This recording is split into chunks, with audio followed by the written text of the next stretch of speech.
This is the Weather Lounge here at WeatherWorks. Hi, everyone, and thank you for joining us here in the Weather Lounge. I'm your host, meteorologist Brad Miller, and we come to you from our WeatherWorks headquarters located in Hackettstown, New Jersey. And joining me on the podcast, as always, is my crafty co-host, meteorologist Mike Mahalik. Hello there, Mike. Hey, Brad. Crafty, though? Crafty. Does that mean like crafty as in I'm making crafts, like new little decorations for the Christmas tree? Or does that mean... I was thinking more along the lines of craft beer. Oh, well, I see? like that a lot. Curveball there. What's your favorite craft beer choice, Brad? Go for it. I do like a stout. Not all the time, but it's a nice change. How about you like a bourbon barrel aged stout? I've had that with you before. Yes, I do actually. Very good. Yeah, I like those too. I also like those good double IPAs.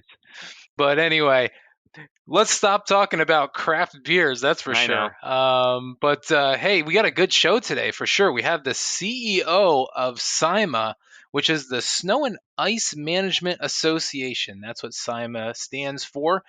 His name is Martin Tirado. But before we get to Martin, we could talk a little bit about what SIMA is. They work on some snow and ice training in that field and also education in that industry with snow removal. But, Brad, I'm not the guy to talk to. Well, you've been to a few of the seminars and things like that, but yeah. Oh, of course. We, as WeatherWorks, we go to the SIMA symposium every year. We meet a lot of snow and ice contractors that are in the industry. It's a great show. We love going to it every year. I think it's been, I don't even know how many years I've been going to it. But hey, let's bring in Martin because he can explain to us a little bit more. Yeah, let's go right to the source. Yeah. Hey, Martin, how you doing? Hey, good. I'm doing well. Thank you. Thanks for having me, guys. Hey, Martin, tell us what SIMA is. What are you guys doing? What's the goal of the organization? What's going on? Yeah, so it's going well, but just want to add on to your initial conversation. I'm also an IPA, and every once in a while an Imperial or double IPA. But nice. Over Thanksgiving weekend, I think I might have had a couple too many of the double IPAs, Whoa. and the ABV on those gets a little crazy on you if you're not careful. Yeah. So I'm trying to tone it back just to a regular IPA. But they will sneak up on you, Right. especially. With all that turkey you have on Thanksgiving and a couple double IPAs, man, you're probably out on the couch pretty quick. Yeah, that'll do me in, right? Exactly. Yeah, no. So I'm here in beautiful Milwaukee, Wisconsin. As you can tell from my my Wisconsin-based accent, you guys don't have that, thankfully, on your behalf. The East Coast sounds much better. But yeah, we're the trade association for the private snowplow contractor and snow professional manager.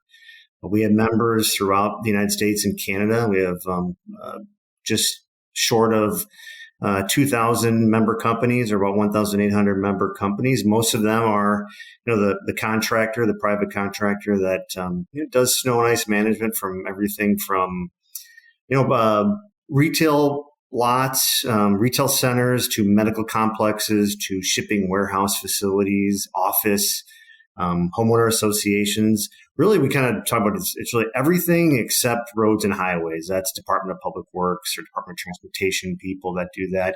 Anything that's outside of a street, road, highway, that's what our members perform snow and ice services on. And yeah, just kind of think of our membership base, of course, as anywhere that it's it's cold in North America. So it's like middle Mid-Atlantic states or southern Mid-Atlantic, and then north, and we have 15% or so of our members are in Canada as well too. But we're highly concentrated again in probably the metropolitan areas, as you can kind of understand. We just have more members in places like, New Jersey, particularly northern New Jersey, or Philadelphia in the east, and then New England, and Detroit, Michigan area, and then Chicago, Milwaukee, Midwest, Minneapolis. So, and then some parts of the West as well too, particularly the mountain areas. They get someplace, of course, they get a lot of snowfall. So yeah, that's the general background, kind of who we are and kind of what we do is.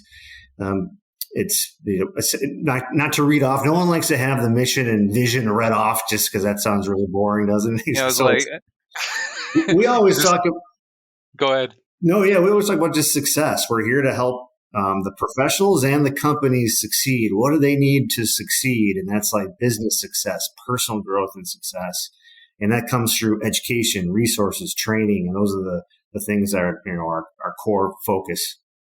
Yeah, I mean, just being at the shows in the past, I mean, a lot of the seminars and the talks that you guys have, it's not only snow and ice related and that technical aspect, but sometimes it's, like you said, the personal growth thing. We sat in on a nice motivational seminar um, just in Cleveland, and the guy had a real nice talk. I forget what his name was, but man, he had a real good motivational talk about how to, keep your goals straight and priorities and going forward and how to keep moving forward. And I thought it was a really great talk.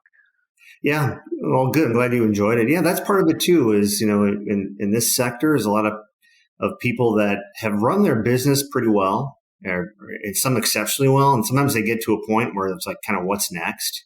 And they need to kind of have that next level, business tools and tips.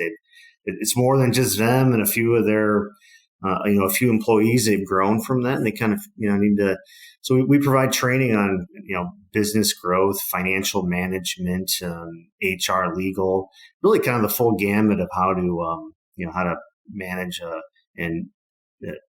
a business, and how to grow that business, and how to use your, network and resources, and stay engaged in your local community, of course, and all that. And then, of course, there is, the operations side of it, of course, is like how to be more efficient and more effective. We do a lot of that as well, too. How did SIMA come together? I mean, did it start as a small group? Did it, and how far back are we going here?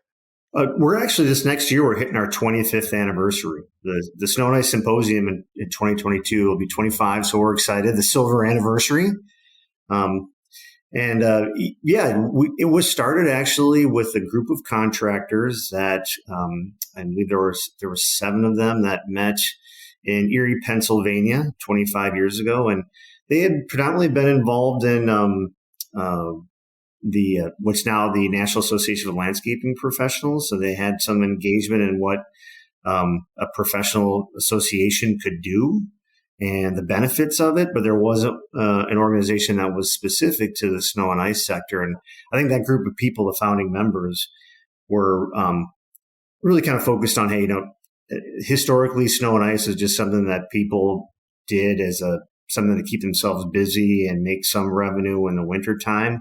It was fastly becoming professionalized, and particularly, I would say, I call them, high impact or high value customers or properties. I'd say like the hospitals and medical clinics, those type, warehouses that need to be open 24 hours for shipping and trucking. They need, high level 24/7 services. And as that industry was professionalized, said, hey, we need to have professionals, better trained professionals in the field.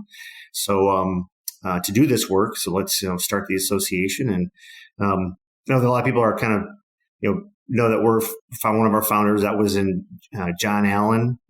He's one of the founders. He held it at his home, and then he kind of grew a company that got pretty significant. There were several other of the founders who are still actually with SIMA and members today.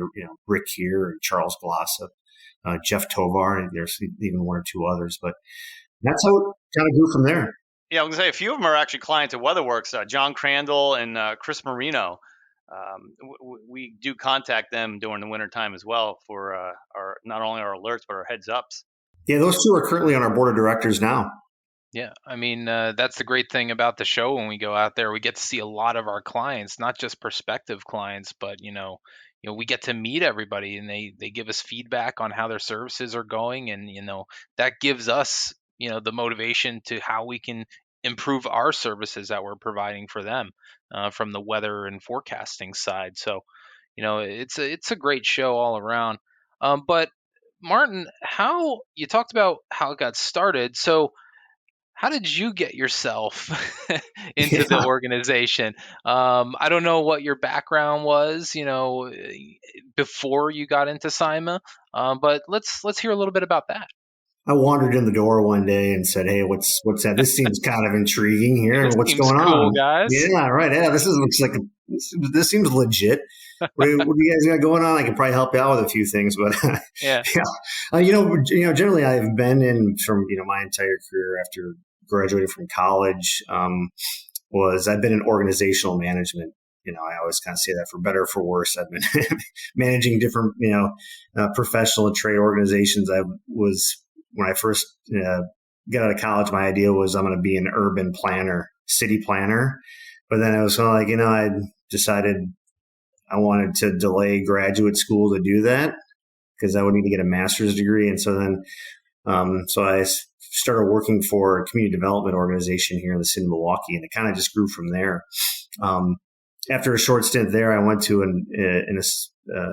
company where we did multiple organization and association management. So our niche and specialty was managing associations that probably couldn't have their own full-time staff. So I worked on 4 or 5 different associations in all different fields. So that gave me kind of the wide range of different background and experience. I thought that was useful. And then, I'm actually was only their second executive director CEO. So when this position opened up, I applied for it, and through an interesting and fairly rigorous interview process, I was given the opportunity, and it's been great. I've loved it. You may see the same thing. I really enjoy and love working with the people who are in this field. Really, salt of the earth, performing essential services. I think it's great. And, I don't, it's probably from what, you guys are, doing with your educational purposes, but I think there's been a real advancement in the snow and ice industry over the last couple of years. I mean, I used to plow snow back before I was hired at WeatherWorks. Now this is going before 2008. And I know at that point, like, it was just kind of very bare bones, hey, let's plow some stuff, let's throw some salt. But now, we have contractors getting involved with, liquid de-icers and stuff like that, for pre-treatments, and it's just gone a long way from where I remember it being. Now I worked with a small company, so maybe that was the difference there too. But it's probably in large part for what your organization is doing. Well, yeah, we hope to think that we have a part in that, and I certainly think actually you touched on is the manufacturing side of it. Manufacturers have created better, more efficient, stronger equipment, even different tools, like liquid de-icing, brine makers. Those have really kind of been an emerging tool to have in the toolbox when it comes to fighting snow and ice. So kind of going back to one of our founding members, they had the idea of what does a professional certification look like. They started talking about what then became the Certified Snow Professional certification. We've developed others, since then. We also have the Advanced Snow Manager, which is more for the senior operations managers. But getting that certification kind of comes from, the founding member saying, hey, we think that there's people that need to have this core knowledge, skills, and abilities to perform in the field. And there's, a studying and a curriculum to go through, and ultimately a test to pass that kind of maintains that certification or obtains the certification. So, there's no doubt it's becoming more, like you said, more professionalized. I think, as time passes. What you want to get into too is documentation. There's so much out there now of more for software and technology on the documentation side. Live feeds on services performed. It's one of the requirements that are in some of the standards. One of the ANSI standards that we have is to have some kind of a documentation. And it really wasn't that long ago you're talking about, hey, documentation. Let's make sure that every truck and the driver, the operator, has a clipboard with a couple of pencils or a pen and a stack of paper, and you write down the dates, times, location, where you're at. And now there's so much more that, again, it's live fed through GPS, through apps, cameras, all sorts of, and there's a number of players in the field that offer some really nice features in that regard. And it brings me to a thing that I've I don't know why it just intrigues me to no end. And I don't know where other states do this, and I'm sure they do. But here in Pennsylvania, where I live, um, each each DOT salt truck or plow truck, they show the routes of like where they're at and where they're supposed to go and things like that. I guess when they're during a storm, and I just think that, and that's something I never have seen, beforehand, a couple of years ago. But I guess with the technology today and GPS, like you were saying, Martin, it's just intriguing. I don't know. Do you have that up where you're at in Michigan and Wisconsin, that area? Yeah, I mean, I personally don't follow, but yeah, they definitely have that type of technology. Plus, you got to think about think about the mailboxes saved over the years from Yeah, that's true too. the street and village roads side of it. You can really actually, you can track the trucks and the operators down to what road, what road specifically they were on. But Yeah. all joking aside, that does help with things like, the reality is, that it's heavy equipment on concrete and curbs and on lawns. And that's part of what, repair, postseason repair kind of comes into play in that regard. Yeah, I've hit some gnarly things. Well, those snow sticks are like aren't those snow sticks like? See, now I gotta tell you a little bit of my past here. I grew up in the Northeast. I grew up in New Jersey, but I moved to South Carolina in the middle of my life and lived down there until just about 5 years ago. And I'll tell you, when I came back up to the Northeast, and now they got like snow sticks and things where I guess you put in the ground where you don't want plows to hit. I thought that was like an invention that was somebody could have thought about that 40 years ago, but no one did. Yeah, I don't know the history of snow stakes. We should have the. I know there's usually a guy there at the show that is manufacturing the snow stakes.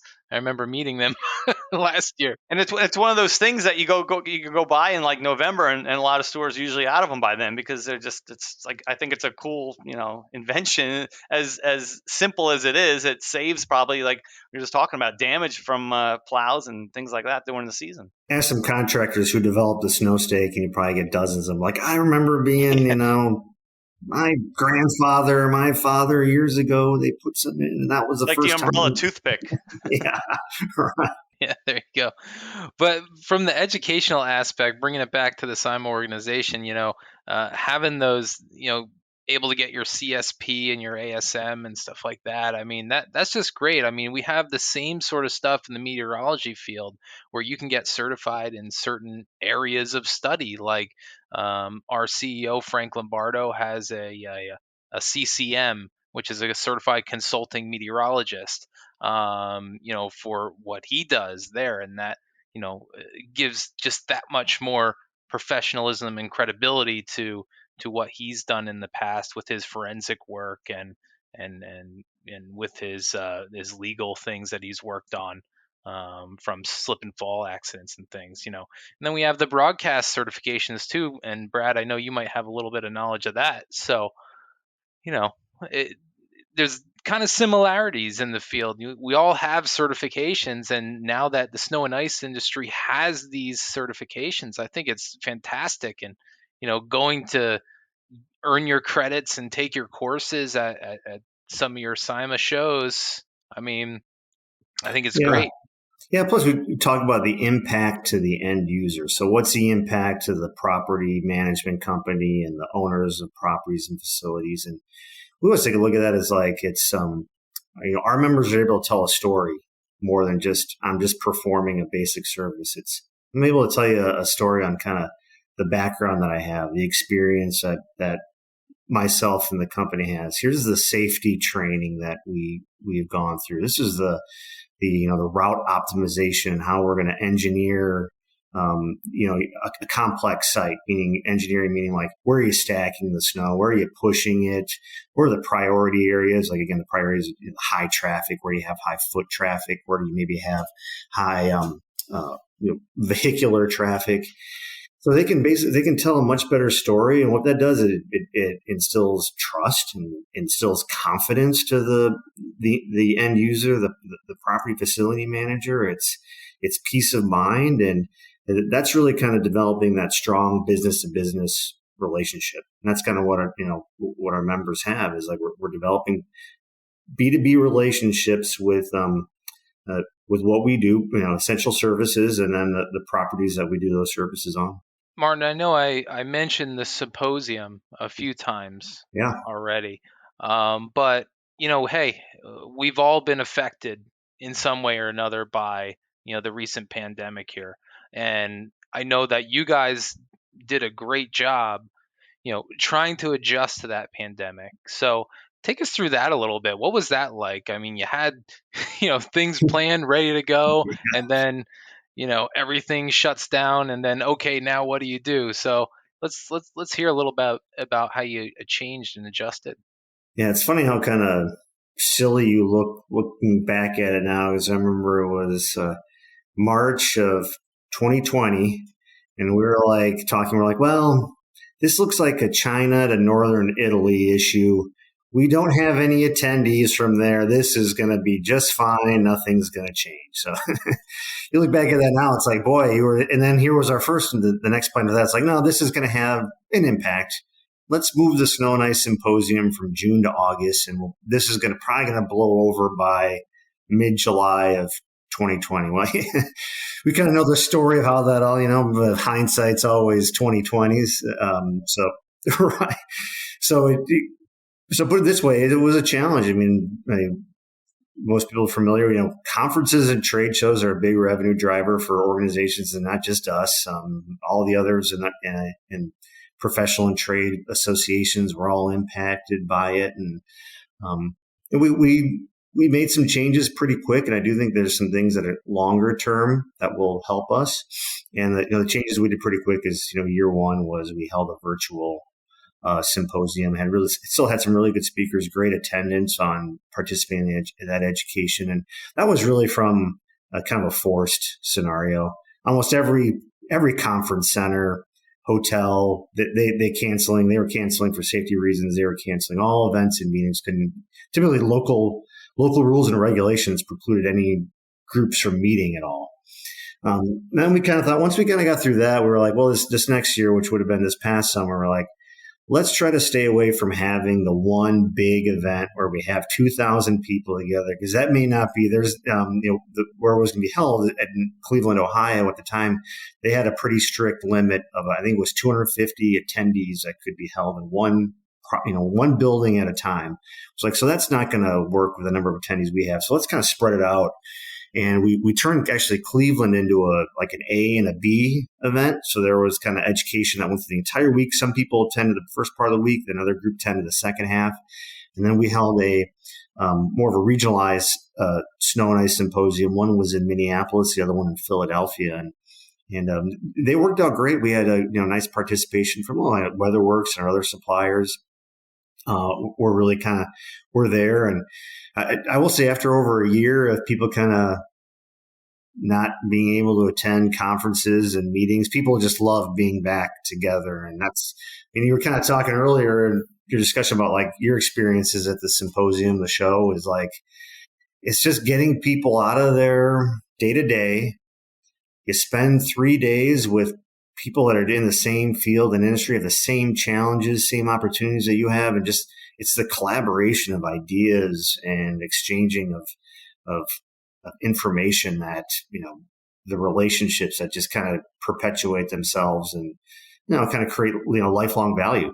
Yeah. I mean, I personally love going to the shows. I mean, I like talking with our clients and new clients. I mean, it's really a great time. And I saw that exact same thing this year. I was at the Cleveland show.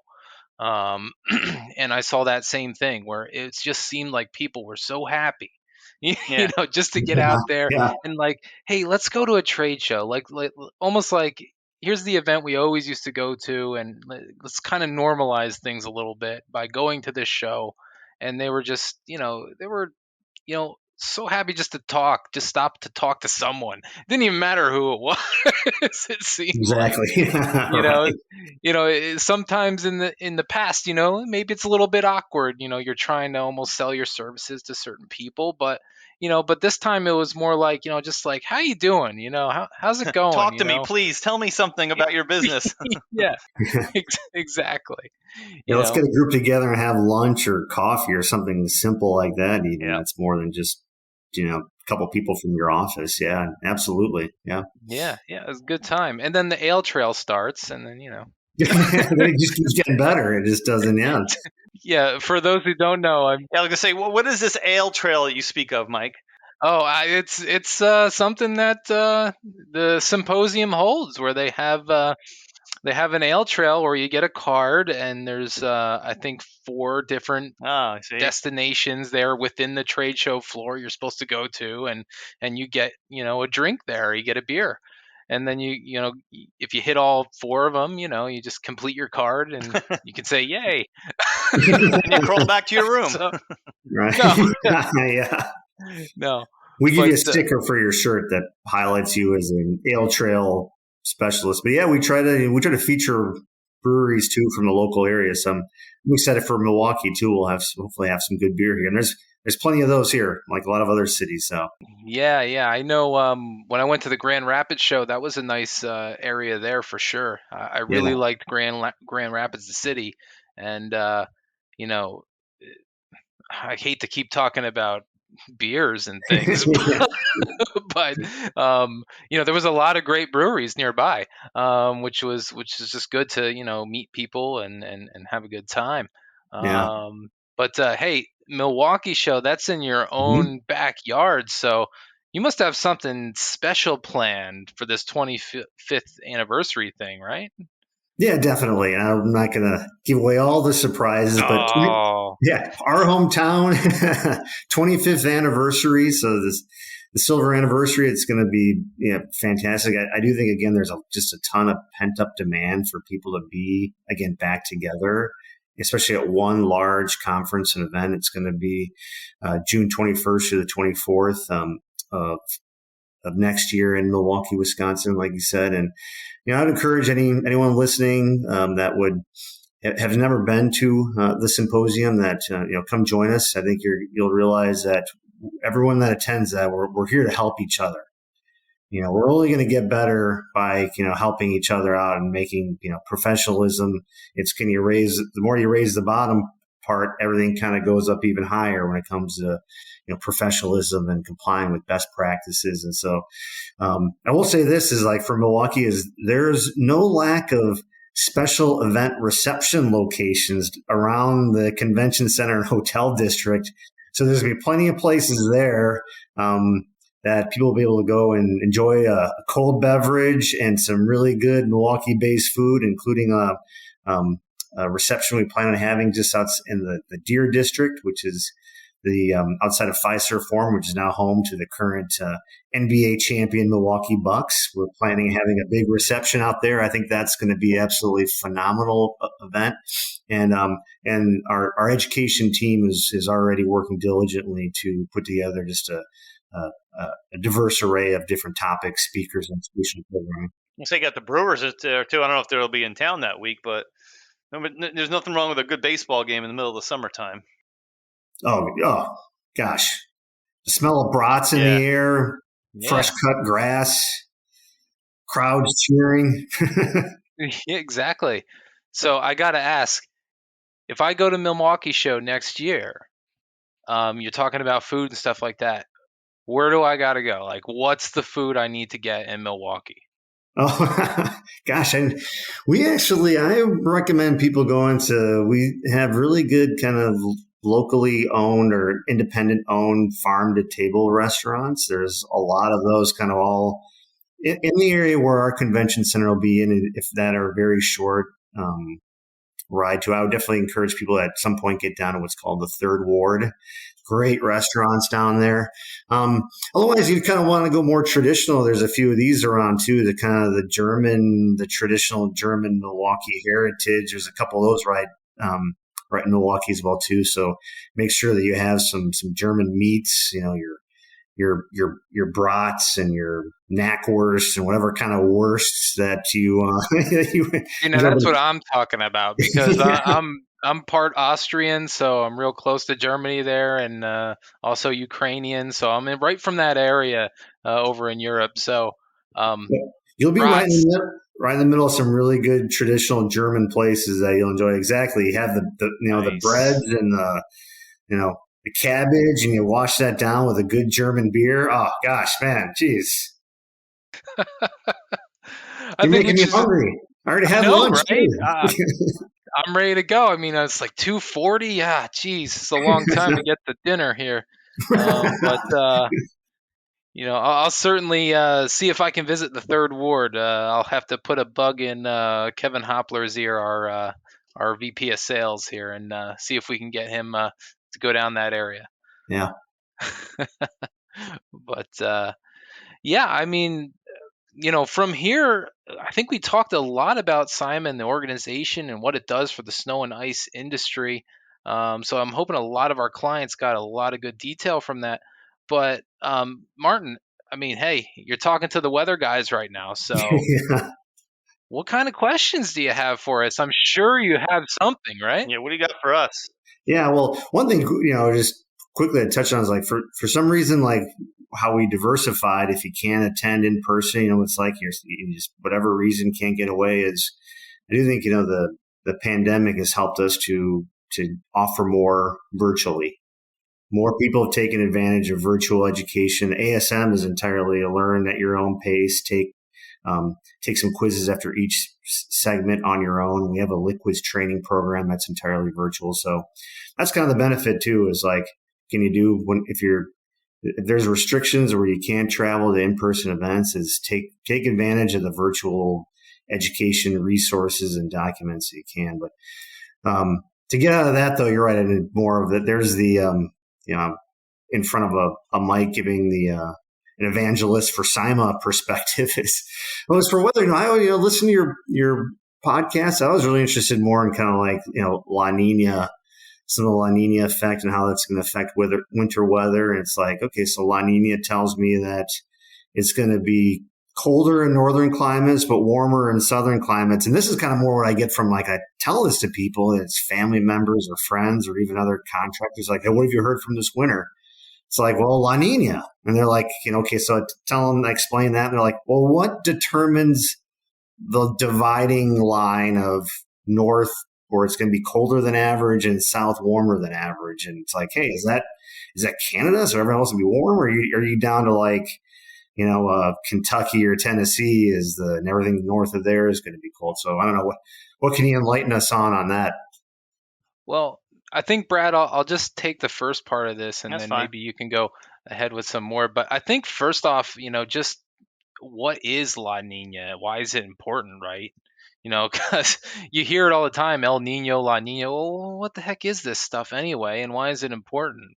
So basically, La Nina is when you have cooler than normal waters in the Central Pacific, and El Nino is when you have warmer than average waters in the Central Pacific. And you're thinking, well, it's in the Pacific. Why do I care? I'm in the United States. That's really far from me. But it does have an effect on the jet stream, which basically controls our pattern across North America. So, you know, when you have the El Nino in place, you get this southern jet stream or subtropical jet stream that's supplying a lot of moisture to the southern portion of the United States, and then it becomes a little bit warmer, maybe a little bit drier, further north with that, because um, that's basically what the pattern is kind of delivering, with that moisture coming out of the jet stream. But on the La Nina pattern, it's kind of a little bit different, where you get your jet stream coming across portions of southern Alaska, dipping in through the central midsection of the country and into the east. So that's a little bit drier across the southern portion of the United States. A little bit wetter when you get back towards the Ohio Valley in the Midwest. That's the kind of pattern that sets up cold shots coming to northern portions of North America, and that's kind of how we have a setup going on with those things. So La Nina and El Nino are always talked about because it's kind of like the baseline pattern. That's the biggest driver of the weather pattern in the wintertime. So that's why it's so important. We have to kind of use that as a base of where we're going to start with the pattern, where we're going to go with this winter outlook or wherever it might be. Then from there, we start talking about more local impacts or maybe something across the poles, maybe something called blocking that happens over Greenland or the negative NAO or North Atlantic Oscillation you may think of. Some of our weather weenies out there may think of that. Yeah. And that kind of backs up the pattern and, can create big storms along the east coast of the United States. So, there's a lot more smaller things that we have to look at. And Brad, I know you have one too. That comes into play a lot. And the one thing, just to talk about what Mike was referring to, everything's connected across the globe. Both southern and northern hemisphere. On top of that, I mean, granted, you have one season versus the other on either side of the globe, or at least northern and southern hemisphere. But they all move around the globe at different directions and things like that. And that's what Mike was talking about. It kind of drives everything. And then when you get involved with the like Mike was saying, the negative NAO, we get blocking around Greenland, and what that does is it creates more buckles in the jet stream, which is what you want if you want storminess and cold air. You just don't want west to east kind of moving air all winter long, because then you'll never get any good cold air. So you want the buckling and you want the storm systems to develop. And a lot of times here in the east, we look at the southeastern ridge and how strong it's going to be in the wintertime. It's basically the same thing in the summer, the Bermuda High. In the summer, it's a lot stronger versus the winter. And then we just kind of watch it shift east and west. And same thing kind of in the winter. It may shift a little further west than normal, and that may have an impact on northeastern and eastern weather. Now, Martin, where you're at in the Midwest, a lot of times where if it's warm here in the Northeast or along the East Coast, that usually puts the storm track somewhere in the Midwest if it's cold out west. So usually that troughiness in the west and a ridge in the east puts that jet stream kind of right through your area. So, maybe that's more of a stormy setup for the Midwest and Chicago and Milwaukee and things like that, versus where, maybe if we're in the trough on the northeastern side of the U.S., you may be more on the ridgy side then. So it's kind of, middle of the road for both, areas. It's just, usually if the West though is cold, then usually Midwest and East is warm, or at least it's warmer, a lot warmer than in the West and vice versa. But, then you start hearing about the buzzwords, polar vortex, and I'm sure everyone loves that one. And, when's the polar vortex going to be in my backyard? So I'm sure you could hear that, and I'm sure a lot of folks around SIMA talk about that kind of stuff too. I mean, like what's the what goes on when you guys talk about the weather? I mean, you guys talk about the forecast, or is this what I'm hearing, or my weather service is telling me that? I mean, you guys, I guess, just talk about all this stuff. Yeah, I mean, those conversations all kind of come up. I say, like, our members kind of feel like they're kind of hobbyist meteorologists in some ways, because they follow it really closely because they have to. So yeah, I mean, the other thing I would say, you're talking about troughs, ridges, and buckling. This is also like an agricultural field in some ways. So I don't know, that's kind of I hear those terms, but yeah, no, and that's good to know. Great information. Yeah, I got to see what you're saying was like, particularly Ohio Valley to Midwest, if there's to be more precipitation. There could be some big storms if they're winter storms, if the temperatures get to a certain point. I know that's always the freezing point of temperatures that determine whether, sometimes it's like you have an ice storm or something that turns into rain, to a 6-inch plus snowstorm that has heavy lake effect. I've seen kind of some of that too.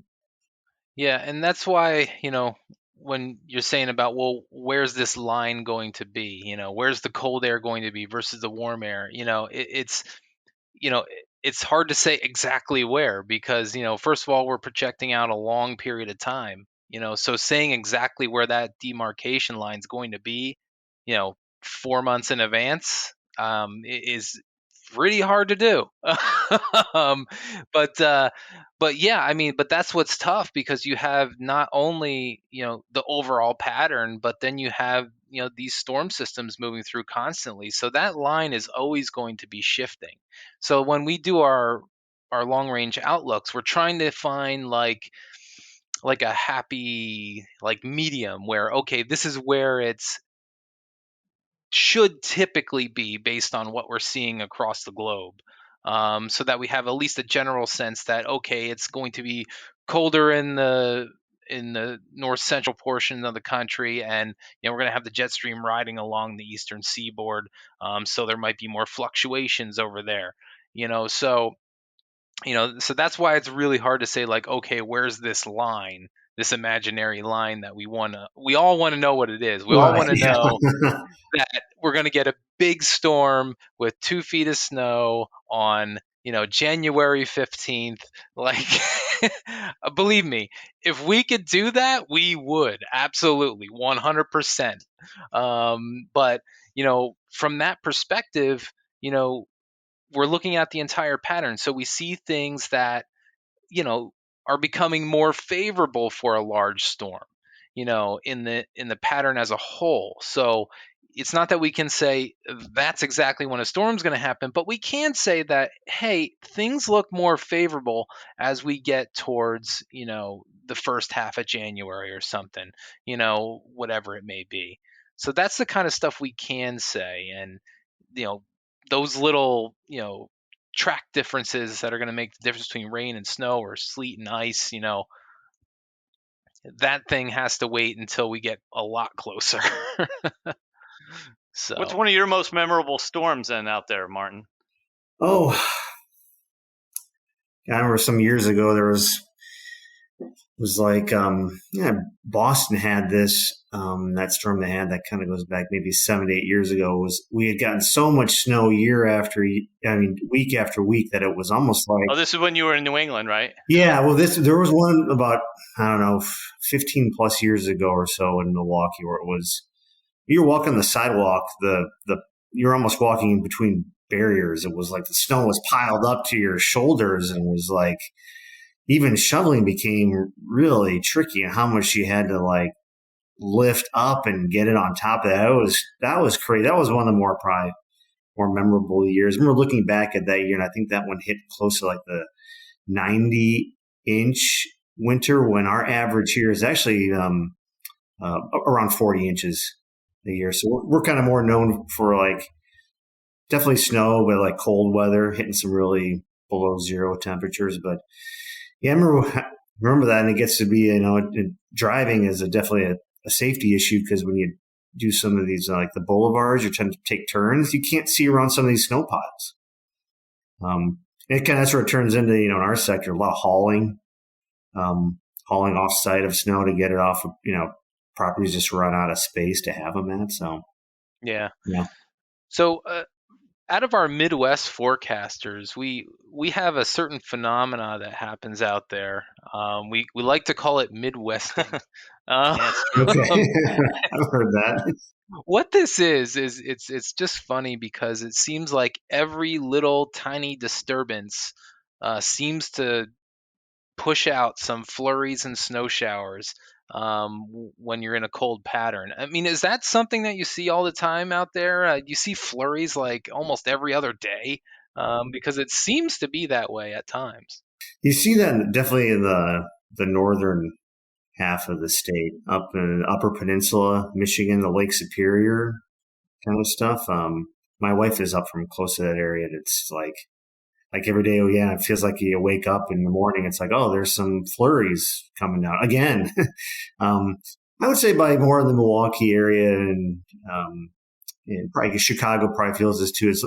We definitely have some more of that lake effect, where it's like, it's sunny and clear on one part of the city, and the other side of the city looks like it's a torrential. There's a blizzard coming down. They get 4 to 6 inches. So there's some oddities like that out there. Yeah, but yeah, sure. I mean, that's certainly something that can happen out there, and we do hear that a lot. When we talk to clients about how, these little bit of elevations make a whole lot of difference, when it comes to, what type of weather they're seeing. And that is true, especially early on this season. Basically what I was talking about is just that, it seems like if you're in a cold pattern out there in the Midwest, any little disturbance that you get that rides through the upper atmosphere seems to push out some flurries or snow showers or things like that. Basically, Iowa, southern Wisconsin, through portions of Illinois, maybe into Indiana. It seems like it's like somebody, I don't know, just spit in the air or breathe or exhaled, and all of a sudden you have flurries getting pushed out. So it's pretty crazy. I'll pay attention a little closer to that this winter, and if it comes up, like it's Midwesting. Yeah, there you go. Midwesting out here now. That's a total official term. You're right. Yeah, exactly. I'll appear so much more sophisticated to my family once I throw that out a couple of times. We're like, wow, this guy is just on fire now. He's talking about Midwesting. What is that? I never heard that before. The guys at WeatherWorks, man, they know all about it. The term that we coined. Right. Yeah. But Martin, before we wrap up, any last minute questions for us here at WeatherWorks? No, I was thanks for having me, and thanks for the support over the years, of course, from WeatherWorks, and Frank Lombardo goes back to some of those first symposiums we had, so we greatly appreciate that. And we the offer's open when we see you in Milwaukee here. Let me know, and we will find a local craft brewery, and we'll do some indoctrination into what good craft Milwaukee beers are like. And there's definitely plenty of stouts too if you want to go down the stout road. Yeah, I remember hearing something about Shotskis. Oh yeah, I've seen those before. Yeah. They're around. They're in certain places in the city. Yeah, I'm interested maybe, but maybe not too much because I don't want to go crazy. But yeah, Martin, hey, thanks a lot for coming on our podcast here, the Weather Lounge. I think it was really great. I think a lot of our clients here and anybody in the snow and ice industry will love to hear this episode all about SIMA, and maybe they'll take more of an interest in the organization after they hear this. So. Yep. You're welcome. I appreciate it. Well, that's about it, guys, for the Weather Lounge. And again, we'll have a new episode every 2 weeks. So please come back and visit us and listen on your favorite place to find your podcasts. And also make sure to visit weatherworksinc.com and also any of our social media. Just search for WeatherWorks and you'll find us there. But until the next episode, I hope you enjoyed this one, and we'll see you next time.